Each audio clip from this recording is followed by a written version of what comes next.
All right, there we go. Welcome back, everyone, to Meet the Truth podcast. And today I have the pleasure of speaking to Aaliyah. And why don't Hi. you just, huh? I said hi. Oh, hi. Yeah, it's great to be here with you. And why don't you just, start off? Tell us a little bit about you and how did you come to this whole carnivore thing? Okay, so I'm 16 right now, and I feel like a lot of people who start carnivore either come from they already were into nutrition or they were very chronically ill, and I have the joy of being both. So, when I was young, I never liked sugar. I was one of those kids who hated it, so it's just a pleasure that I'm doing this now. And as I got older, which I know I'm not that old, I would just feel like crap every day. And my family would be like, "You're 12 or however old I was," and be like, "You should be running around playing with the kids." I'm like, "But my joints hurt." Um, so I was overweight, but I wasn't like super, like morbidly obese. Like, you'll see some kids now that are like 300 pounds. I wasn't that overweight. Um, but I was always overweight, and there's obviously insecurities that come with that as a kid growing up. So when I was 14, I got diagnosed with a hormonal condition, which is called endometriosis. It's super painful, and it affects your menstrual cycles. And if anybody can do more research into that, but it was really awful to deal with, especially as a really young kid, teenager. And when I went to the doctors and I went to specialists, they would perform all these tests, do x-rays or ultrasounds or whatever. And they would only try and ever put me on more hormonal birth control, which I'd never taken before and I still haven't to this day. I'm proud I stood my ground. And through that, I kind of discovered like low toxic, paleo, and then from there, it just kind of spiraled into carnivore. Now, I did paleo for about 2 months, and it did absolutely nothing for me. A lot of people say it helps. I personally didn't find that. And even when I went carnivore, it was just like a switch. Like, immediately, I felt better. I had more energy. I was not in pain. And then slowly over time, my pain came back. So then I did lion diet for like almost 50 days, close to 50 days. And it didn't do anything for me, but when I went back to carnivore from lion, I felt better again. So I wonder if I just had like a gut overgrowth like candida or something. I still don't know what that situation was about. But it was definitely eye-opening to be so strict for so long and see how that feels. And it definitely was a struggle like on my mental health. A lot of people don't realize that. Like, lion diet is really good elimination diet, but if you don't have to do it, I would not recommend doing it because it's so, at least for me, knowing that there were foods that I couldn't eat as far as like eggs, and I like bacon, and I don't even like seafood, but I was just craving seafood so bad. Like, I just wanted seafood. I don't know why, but I did. And that's really straining on you. So anybody out there wanting to try lion, yeah, try it for a couple weeks, but if you don't see any results and it's stressing you out, please don't keep doing it. It wasn't fun. Um and I've been carnivore for over a year at this point. I've lost over 50 pounds too. And I think that's all that I can think of right now. Oh, and I used to have chronic migraines growing up. So I would get migraines like 3 times a week. If I do get them, it's more like once or twice a month, and they're not nearly as bad as they used to be. So that's honestly super awesome because migraines are definitely debilitating. Um, and I think that's about it right now that I can think of. Yeah, it's amazing. And it's so cool that you actually came to this lifestyle at such a young age, too, at 16. Or you're 16 now. Were you 15 then when you started? Or, Yeah. yeah. And yeah, when with the lion diet thing, too, right? I did try it myself at some point, but my problem with it that I realized was actually I wasn't able to get enough fat in my diet when doing it, which is why I just ended up reintroducing like butter and such. And when it comes to the fish, I would guess it's probably like something with iodine, maybe something of that sort. But I'd like to hear, could you tell us more about like when you found the whole carnivore idea, like with only eating meat and animal products? What was it actually that got you into it? And was there something specific you heard, different things? Yeah. I think the first thing that I can remember is there is a clip of Michaela Peterson on somebody's talk show, and he's like, "What do you eat for breakfast? Strip loin?" That's what she says? And then like he asks, "What do you eat for lunch?" She says, "Strip loin," and then again, and she's like, "Strip loin, strip loin, strip loin," and I was like, "Wait, somebody could just eat steak all day, every day?" Because I always loved steak. Like I've never had problems with eating steak. Oh, I didn't mention this, but I had been vegan in the past, but it only ever lasted for 2 weeks at a time, so I don't really say that a whole lot. But a lot of people have told me, oh, if you just went raw vegan, that would help. And I'm like, well, I've tried that. And they're like, well, how long did you do it for? 2 weeks. But in 2 weeks into carnivore, I already was feeling awesome. So I feel like I would have known by then if it was for me. But yeah, it was mostly Michaela Peterson. And then I started doing research into it. And then there's this girl, her name is like Cynthia or Celia or something like that. And her username is Animal Based Taste. And she was doing Animal Based at the time. And she was talking a lot about how she cured her health. So I did kind of start off on the carnivore spectrum as animal based. But I slowly just went full carnivore and it was awesome. So yeah, so it was mostly just like stories you heard that it added up, and then you're like, yeah, maybe I should try it for myself. Something like that. Yeah, I feel like that's how a lot of people come to it, right? That's why it's so important that we keep sharing our stories, we who have actually found this path, and keep living this lifestyle, because you never know who it reaches and that stuff. And the more stories, the better, I think. And could you tell us more about then when you started carnivore, right? How were those first weeks? What were the first signs of, oh, this is working? Okay, so I wasn't the best carnivore to start out with. I ate a lot of bananas at first. The first day I started carnivore, I started it in the middle of the day. So that morning I had eaten like a pack of like crackers with like cheese in the middle, and then later on throughout the day I was like, hold on, I'm gonna try this. So I just kind of started in the middle of the day. And there are a lot of people who are like, oh, I'll just start tomorrow or start Monday, and they just keep on pushing it off. I've always been like, I need to start now or I will never start. And that's what I did. And honestly, I drank a lot of coffee to begin with, like so much, and it was really causing me like digestive issues, and that was not fun. But other than that, I would say my transition was seamless. Like, okay, so for breakfast every morning, I can remember this because I had this for like 5 or 6 months straight.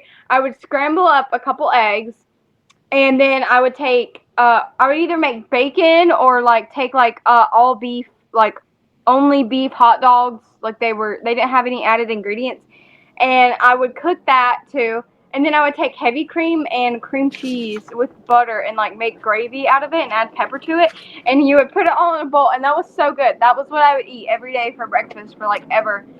And then it would be like steak or whatever for my other meal. But now I've been doing OMAD for a while, so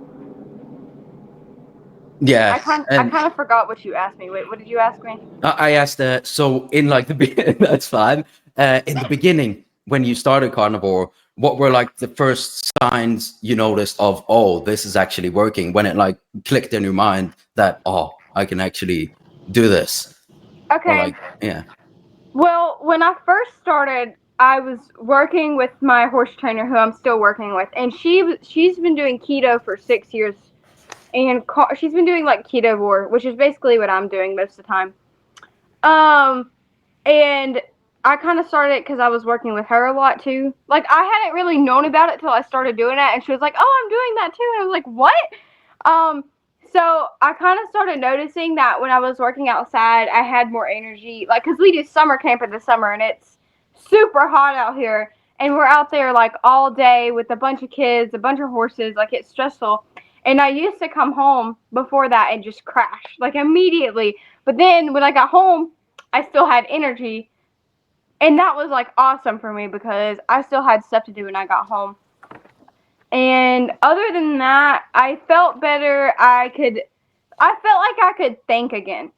Like, as someone who's got like really bad ADHD and stuff, I actually noticed my ADHD got worse, but not in the kind of way where it was like, I don't know how to explain it. Like, my ADHD, it used to just be my thoughts were so foggy that I couldn't differentiate them from each other. Now I have so many clear, well thought out thoughts. I'm just thinking all the time. And I can talk to you and then be thinking about something totally different and still hold a conversation. And that was awesome for me because I just used to suck at talking to people. Because I would just talk and talk and talk, and then like just my words would not make sense. So now I feel like I can kind of talk a lot better. And me and my trainer were talking, and she's like, "Well, I think ADHD is a good thing because if you were out in the wild and there was a lion or bear trying to eat you, you'd have to be able to run away from the lion and think about how you're going to get dinner at the same time." And I think she's totally right about that. That ADHD has been mislabeled as some kind of bad thing when it's honestly probably good. But I knew that carnivore was really working because it just felt right. Like I don't know if anybody's else has just felt this, but it's like when I started doing it, I just had peace about it. It felt right to me. It felt like something I knew I was supposed to be doing, and that's why I've never really quit so far. Yeah, and were you convinced at this point already that like you didn't need Mm-hmm. vegetables and all that stuff? Yeah. Yeah, but you used to eat a lot of it, didn't you? Yeah, I Or think I said one time in the group chat that I used to like bake kale in the oven because that was the only way to make it like appetizing if it was like crunchy. yeah, Mm-mm. and it definitely tastes so awful. I mean, I think a lot of people just eat it because they're convinced that it is healthy, not because they Mm-hmm. actually like it. And then you have to like throw so much stuff on it or whatever to make it even slightly appetizing. But yeah, when you were eating that stuff, was it because of this thought that, oh, this is so healthy for me and it's gonna Mm-hmm. make me feel better and all that? Yeah, I've talked about this before, but I feel like so before I started having like really bad chronic health symptoms, I was already doing like all like the healthy stuff, and I used to make these smoothies, and I would put like flax seeds in them, and I use soy milk all the time, and like all that stuff that is just straight like phytoestrogens.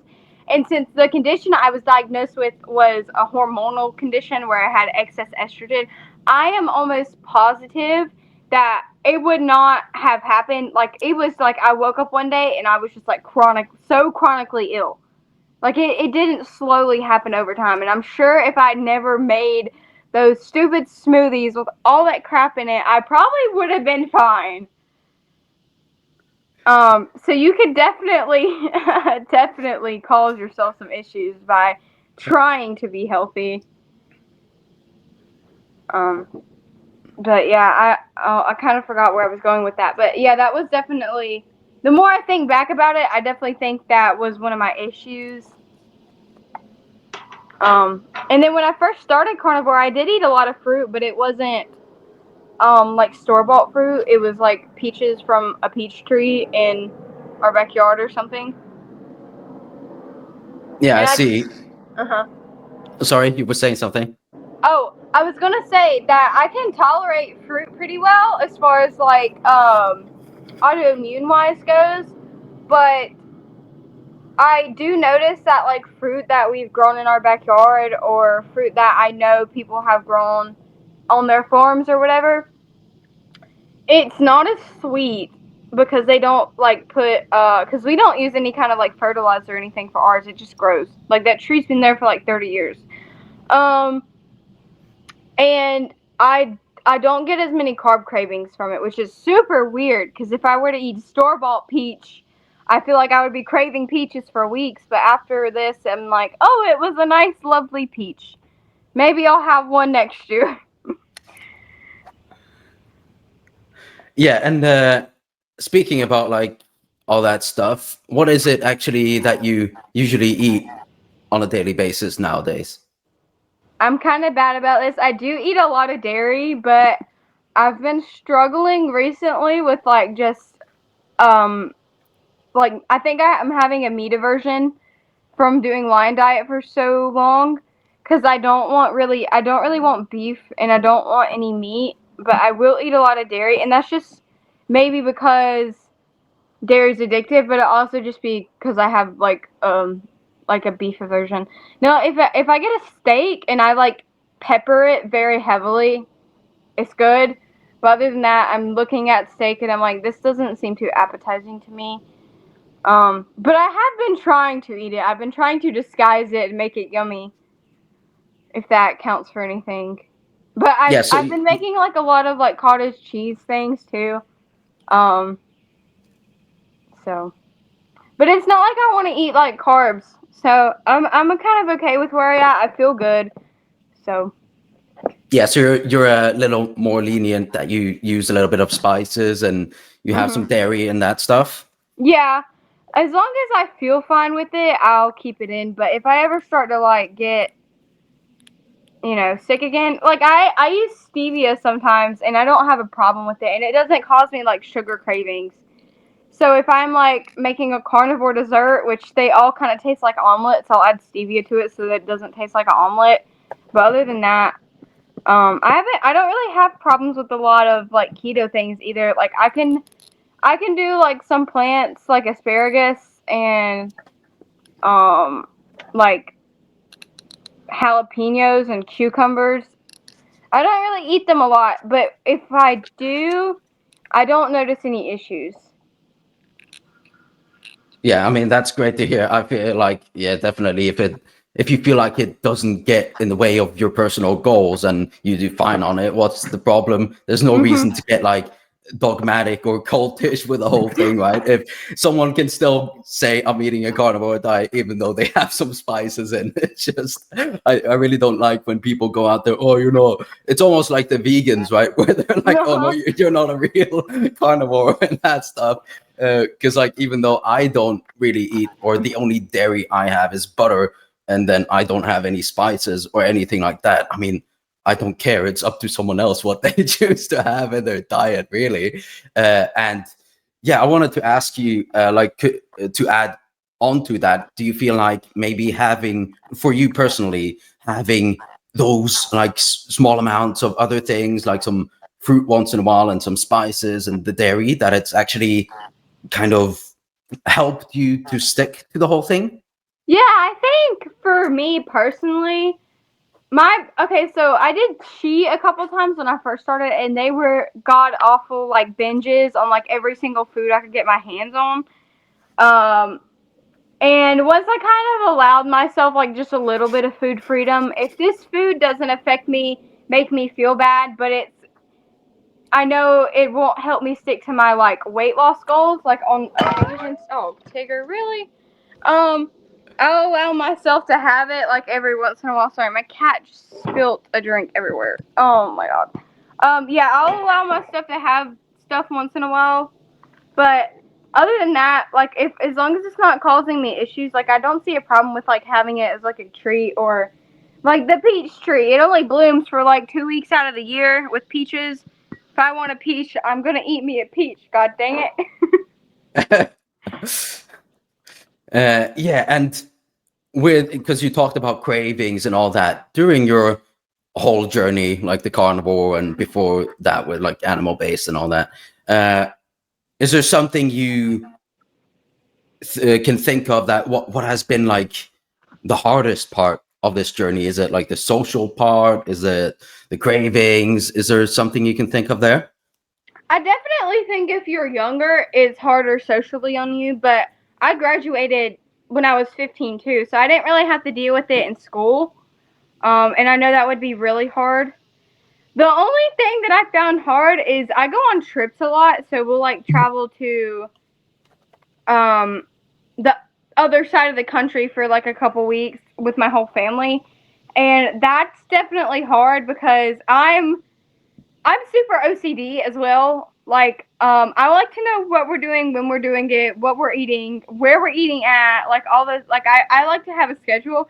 So I'm already stressed out because I'm like, what's going on? What's going on? And then I've got to think, okay, well, how am I going to get food? Um, so I always hate vacations now just because of that. And I've always been a homebody anyway, so I don't really want to go to begin with, but I do it to appease my family. That's definitely the hardest part I found socially. Like if I'm going out to like events and stuff, I don't really notice a problem because people actually don't really notice if you're not eating. If it's like a big event. Now, if we do like birthday parties or something, like where it's like not that many people, everybody would be like, "Why won't you eat? Eat some birthday cake." And my boyfriend's mom, she's always looking at me and telling people I can never get her to eat anything. It's, but it doesn't bother me. I know she's joking, but definitely don't let what other people say get to you because that'll definitely ruin your progress. Yeah, definitely. Just keep in mind that, right, you're not actually doing it for them. It's for Mm-hmm. you, and whatever they think, you don't actually have to care about it, even though it might be difficult. But I guess with time, it kind of just fades away because you feel so good, you stop caring what people think about it, really. Uh, but yeah, how has your family and friends and stuff, how have they actually reacted to this whole thing? Well, I will tell you, I don't own any friends that aren't adults. So, well, I'm in 4-H. I do have a couple friends in there, but I really don't think, I haven't like told them about it just because it's never really came up. And if people don't really ask, I don't normally go telling because that's just one way to get judged. Um, but like for my family, Um, my grandpa, he did keto in the past, but I don't even think he realizes that I'm doing this because he's always offering me like Pop Tarts and stuff. I'm like, no, thank you. Even though I've been doing this for over a year and I cook him steak like all the time, I don't know how he doesn't realize it, but it's kind of funny to me nonetheless. My mom, anytime I get sick at all, she's like, it's because you're eating carnivore. And like some of my family is like that. They're like, you need to eat a balanced diet. But my dad, when he was younger, he used to do like weightlifting and stuff. And he used to do, I would probably call it like animal based, probably closer to that. But he did like the primal raw animal based diet when he was like my age, or not my age, when he was in his like his 20s or something. Um, so he doesn't really find what I'm doing weird at all. He's always saying, "Oh, I should get back doing that stuff. I'm fat." He's really not, but he does have like arthritis and stuff, and I think he should do it too. But as long as he's realized that it's something he should be doing, I'm sure in due time he'll start doing it. Sometimes people just gotta be mentally ready for that kind of stuff. Yeah, that's true. I mean, it really has to come from within, doesn't it? Yeah, but for the most part, none of my family really like cares that much. Well, especially because they've seen me lose so much weight and they see how much happier I am. They don't really say anything negative about it, but they really don't talk to me about it much either. So it's not like I really don't know how to explain it. It's not really a big deal to them, I guess. They don't really care. Well, that's good to hear. It's always nice when people's families are at least sort of supportive. That's something I'm Hmm. grateful for too, that my family doesn't really bother me about this whole thing. They know that I'm doing this for my own health and Hmm. I'm feeling better and all that. And it's always great to hear other people having that experience too. Yeah. And yeah, how was you talked about feeling a lot happier and all that stuff? How has this whole carnivore diet thing, how has it sort of changed your outlook on life in general, like looking forward in your life or just now in the present?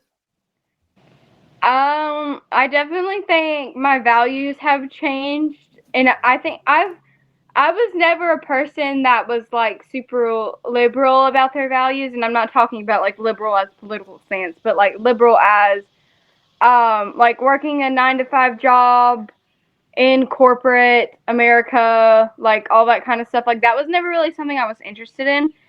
I've always been very like farm oriented, if that makes sense. Like I've always wanted to do something with farming.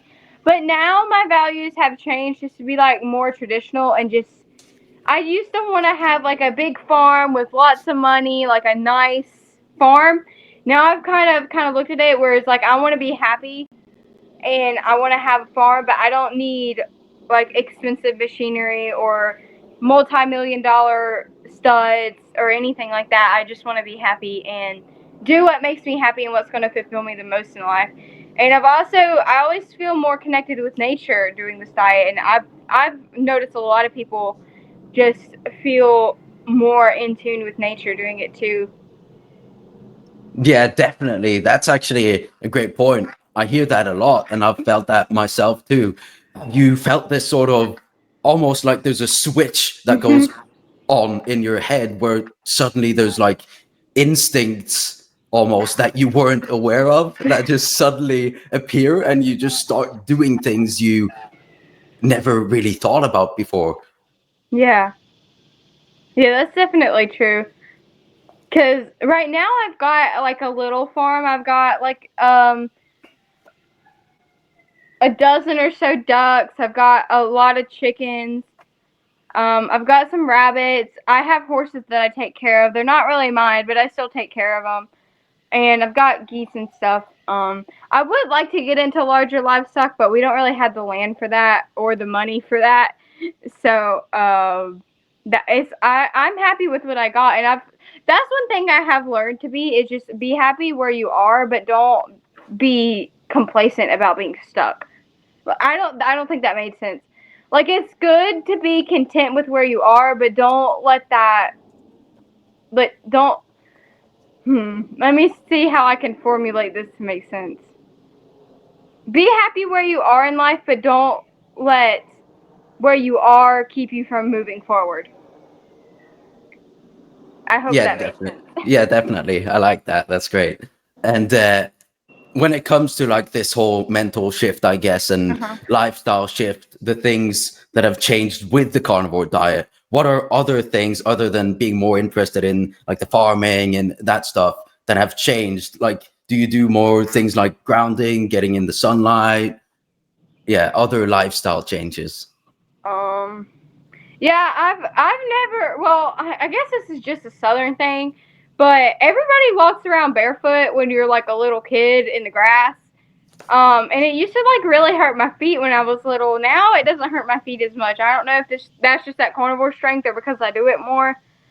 Um, I'm trying to think of like other things. Well, I've gotten more like interested in just like medical stuff in general, like how the medical system actually works, why it's a scam, and then like old like holistic medicine practices. I've learned a lot about that too, and I definitely think plants have their place as far as like holistic medicine goes.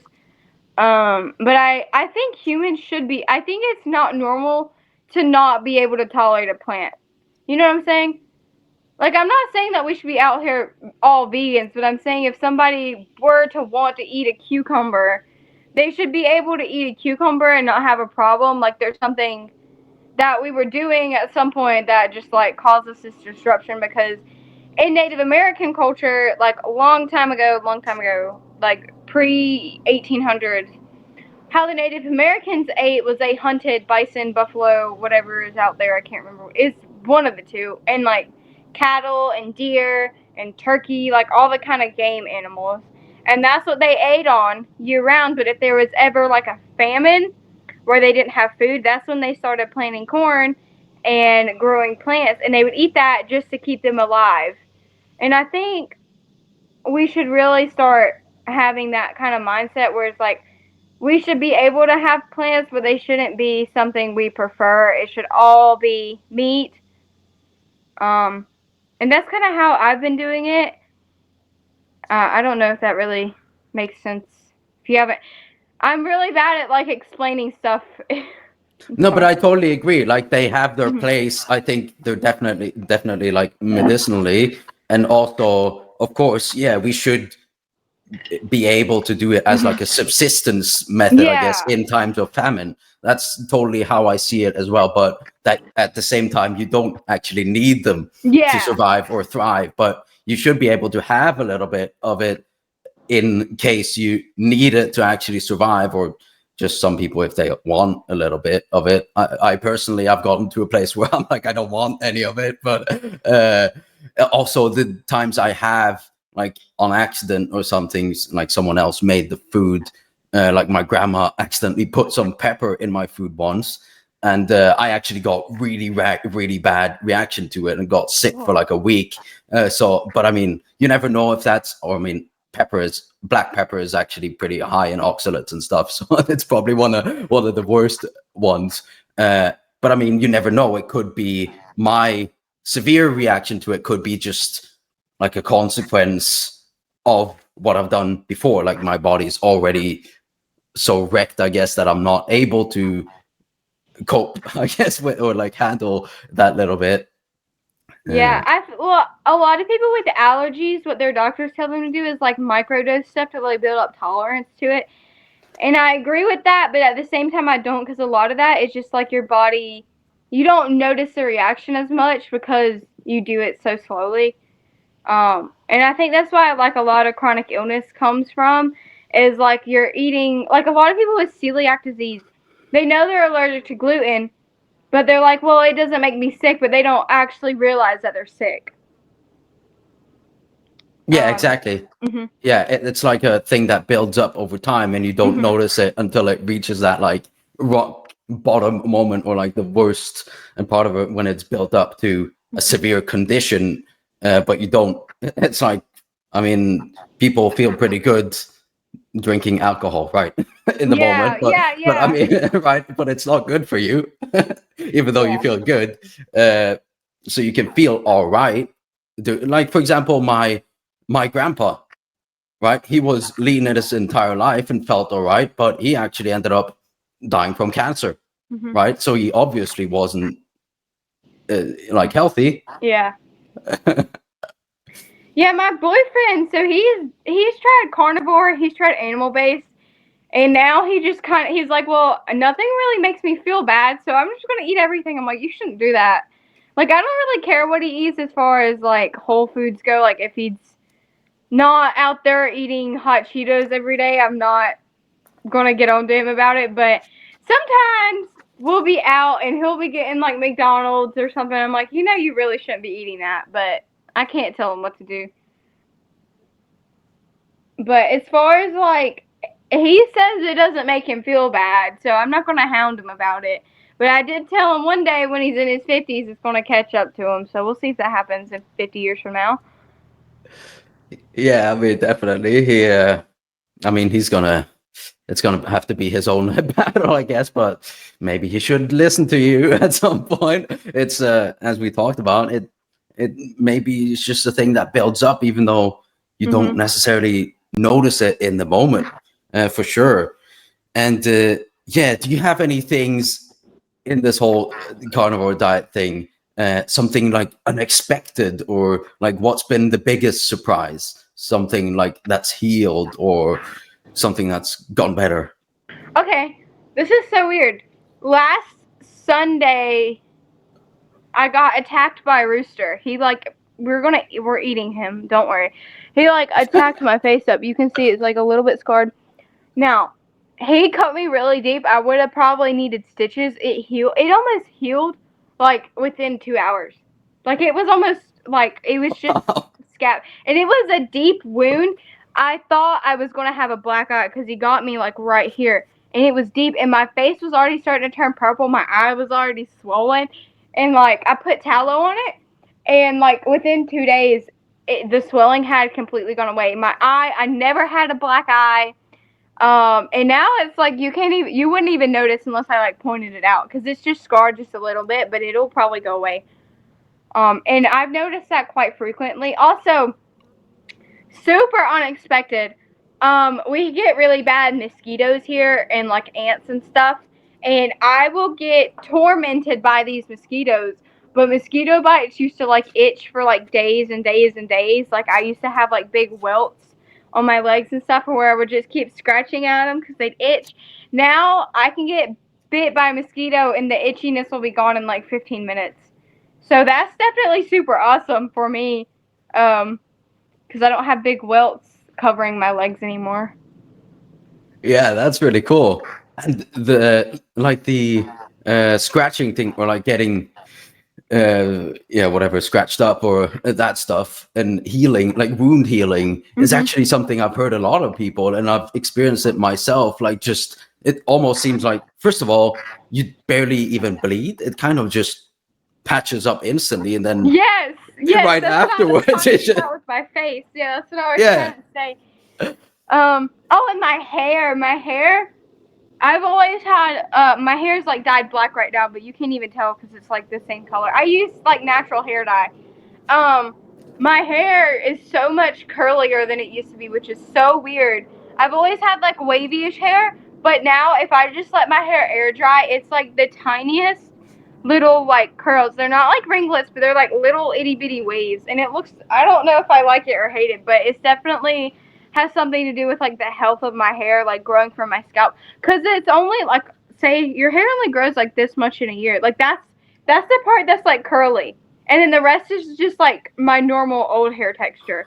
So it definitely looks weird until it's going to be grown out and like chopped off. But I've definitely noticed that is super weird. But I've also heard people who, like when they're like a teenager, their hair will like change textures just a part of puberty or whatever. But so I don't know if that has anything to do with carnivore. But my hair has definitely gotten thicker and it grows a lot faster too. Yeah, that's cool. And speaking of hair, have you changed what you like use for your hair, like products? Do you Yeah. do anything different there? Uh-huh. Well, I've kind of been cycling between different like natural methods. I used to use just like normal shampoo and conditioner, like whatever I could find. I used to want to be a hairstylist. I worked in like a hair salon for my aunt for like a couple weeks, or she's not really my aunt, but kind of like she's such a close family friend that she's my aunt. But I used to work with her for a little bit, and I was actually really good at it. But like all the hair products that I was using would cause like such bad eczema on my hands. Like my hand would be like all cracked and scaly. Now I don't have any eczema at all. But I last time I washed my hair, I put an egg and olive oil in my hair like overnight as like a hair mask with some other oils, and I washed it out in the morning, and my hair was like perfect. And then if I'm gonna wear my hair curly, I make like flaxseed gel with like you just soak flax seeds in water, and just put that in my hair instead of like hair gel. But I don't even have to use gel. I just do it because it makes my hair like look shiny. Um, or I use Castile soap if I ever get like super super dirty. Like I'm outside and I just got like covered in dirt and mud. One time I had a bird poop on my head, so I definitely washed my hair with Castile soap then. But Castile soap, I don't know if you have it in Norway, but that's where you are, right? Yeah. Okay. It's like soap that's made from like hemp oil and like other oils, and it's got lye in it too, but lye is just made from like pig fat, or it's still natural. It's just a lot stronger, more concentrated. So it definitely works good, but I don't use it a lot because it like makes my hair feel weird afterwards. I use that to wash my body too, just because it's really strong peppermint smell. So it wakes you up in the morning if you're taking a shower. Just get that like wake up effect from the smell. Yes, it's awesome. I like it. Nice. And yeah, with this whole diet and lifestyle change, where do you see this going, like going forward in your life? Do you think this is something you can sustain and you'll keep doing it? So realistically, I would like to be able to add back in, like, just do like Whole Foods. And I know a lot of people are like, oh, don't do that, but I do like sourdough bread like a lot. And if I could maybe like have it like every month, like once a month or so, and not have issues, like that would be the dream for me.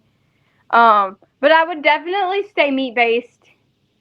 But I also would like to like if I have kids, I would want to raise them like mostly carnivore, where like they eat carnivore, but if they want an apple every now and then, like I'm not going to be like, oh, you can't eat that. That's sugar. Like I feel like if I were to have been raised in the way like where things weren't really restricted, but like my mom was like, that's gonna make you feel bad, I probably wouldn't have been like a full blown like sugar addict like when I was like 10 years old. Cause I didn't really like candy and stuff like that, but I did really eat so much fruit like year round. It was like I could eat like a whole bag of grapes in one sitting, which is like this much grapes. It was awful, and that's still sugar. I feel like when I was little, my mom used to tell me you can eat as much as you want, but it's got to be the right food. She was like, eat a bunch of fruit. So I mean, I can't blame her for that because she did what she was told she was supposed to tell us to do from the doctors, but that's not really what was good.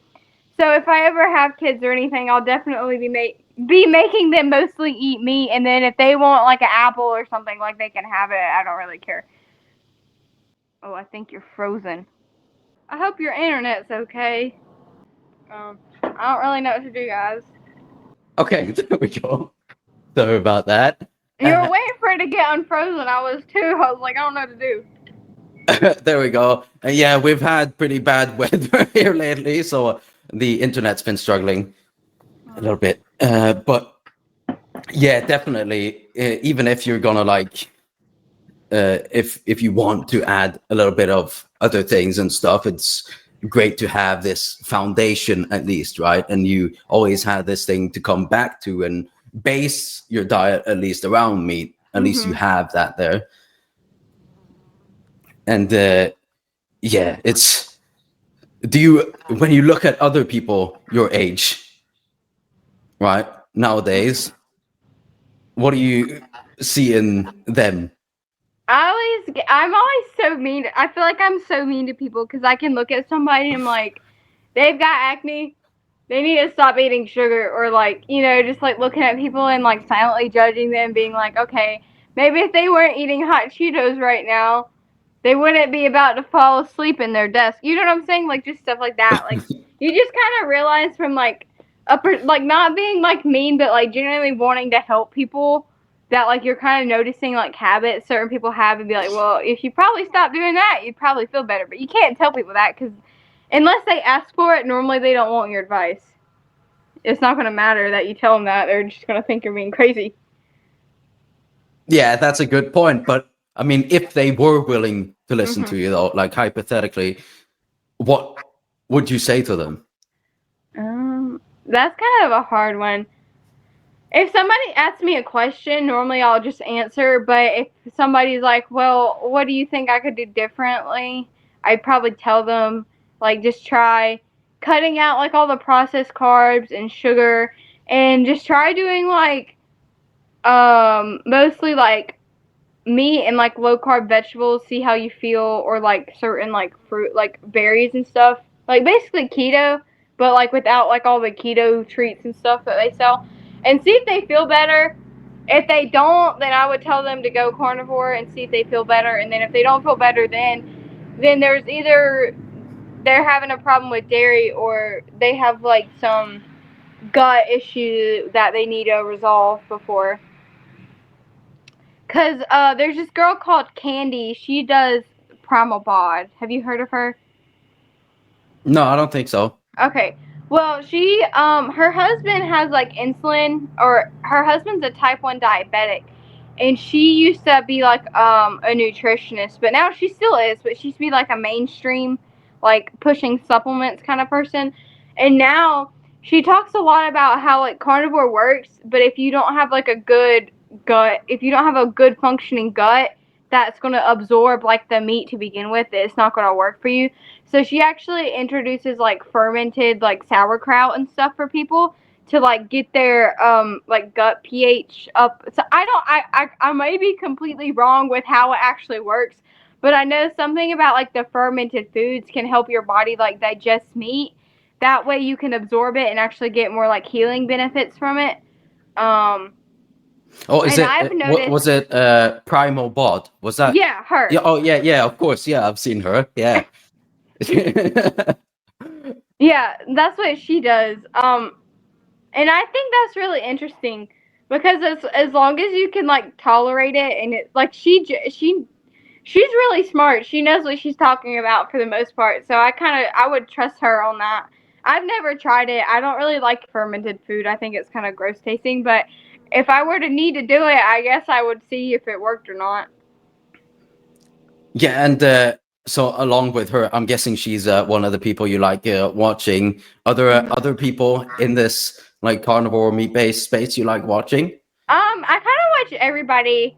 I will say Kelly Hogan's like one of my favorites, just because she actually lives like incredibly close to me. Like, there's like a theme park. It's called Carowinds. It's awesome. Like 20 minutes down the road from me, and she's always over there. I've never met her in person, but she'll be posting on her Instagram story at Carowinds, and I'm like, dang it, I should have gone to Carowinds today. But yeah, she's super awesome, and then she's like super sweet. So one time, like before, I was in her group for a couple months. But before then, I reached out to her and was like emailing her, asking her questions, and I didn't have a membership or anything, and she still responded and tried to help me without being a member, which is awesome. I do really like Maria Emmerich. She's super sweet. I kind of like everybody. I like Ken Berry. I like Sean Baker. His content is always really funny because he'll post like 2-minute videos with like him doing like 30 days of something. I'm like, you just condense this into 2 minutes. And then I hate being this person, but when he's doing all of his like jumps and sprints and stuff, I'm like, you can see how hard he's concentrating, but he'll just be like, boop. I'm like, oh, that's kind of funny. But he does super awesome. Like I'm so glad he's like so strong and healthy. I'm like, I wish I could be doing that when I'm his age. I like Anthony Chafee and his girlfriend. I like Steak and Butter Gal. I kind of know most people. Now, Emma the Carnivore, you know her, and Caleb, they're both about the same age as me.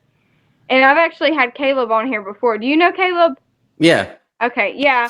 I've talked to him. He's pretty cool. We've emailed a couple of times, like a bunch, too. And there's not really that many younger carnivores that like post on YouTube. There are a lot that post on Instagram, but I don't really like Instagram that much. It's nice to have, but there's so much like clickbait stuff on Instagram too. Yeah, that's true. Yeah. Oh, and then if I start liking carnivore stuff on Instagram, they'll start putting like vegan stuff in there too. I'm like, what are you doing? So Oh, that like the algorithm starts putting vegan yeah. stuff in front of you. Yes. Really? It's awful. When you're Yeah. liking carnivore stuff. Yeah. I think it's like just like a health like nutrition thing. Like they just see like nutrition as like an all in one. Cause if I like somebody who's like well, I like Paul Saladino, but I don't like the amount of like honey he eats. I'm like, there's no way if you were in nature you would be eating that much honey. I'm like, there's no way. No, yeah, I mean, yeah, he's a lot of like back and forth, and some of the stuff he says is fine, and then he says something that's just completely stupid and wrong, and yeah, he's kind of unreliable, I guess. He used to be like when he was doing carnivore, like when he went on those talk shows, he was like he made a lot of sense with what he was saying, but now I feel like he was like, well, carnivore wasn't working for me, so he stopped doing carnivore, but he's not trying to go back on anything else he said. He's like, well, I still agree with everything I said, but then he's like, so I'm like, okay, this doesn't make sense, but whatever. I can't think of anybody else right now. There's a lot of people that I follow that I've talked to, but now I like watching the Keto Twins. They're on YouTube and they do like a bunch of keto recipes, and they're not all carnivore friendly. Most of them aren't even like actually keto friendly, but it's like super cool to watch. It's like a better version of like a cooking show on TV. So yeah, do you like making recipes yourself? yeah, I do. That's why I was saying that I do a lot of cottage cheese right now, because I made like carnivore manicotti, and I just use like homemade marinara sauce, which is just like tomatoes and like Italian seasoning. And that was so good. It was really good. I made it twice in like 3 days. It's awesome. And it like I haven't had Italian food in forever, but to me it like actually tasted like the real deal. So it was super nice. And I've made up a lot of my own recipes too. So Well, yeah, that's great. And yeah, I think we're coming to a great point to round this whole thing off, really. It's been great talking to you. A real pleasure having you on here. And lastly, I guess let people know where they can find you. so my YouTube and Instagram handle are Aaliyah _ carnivore. I feel like it's pretty simple. And I don't really post on TikTok, but I do have a TikTok, and it doesn't have any carnivore content on it. So, I don't know my handle, so I can't tell you guys. But Well, yeah. I also have a Facebook. I have a lot of people who've added me on Facebook that are carnivores, but I don't really post on there. That's more of like my farm page. So if any of you guys are like interested in that kind of stuff, you can probably just follow me on Instagram and then go to the thing that hits Facebook, and yeah, whatever. all right, great. Well, Yeah. we're gonna go have a chat on your channel now, actually, Yeah. and I guess yeah, people can go watch that too, and eventually I'll have some other episode on here too with another guest. So thank you.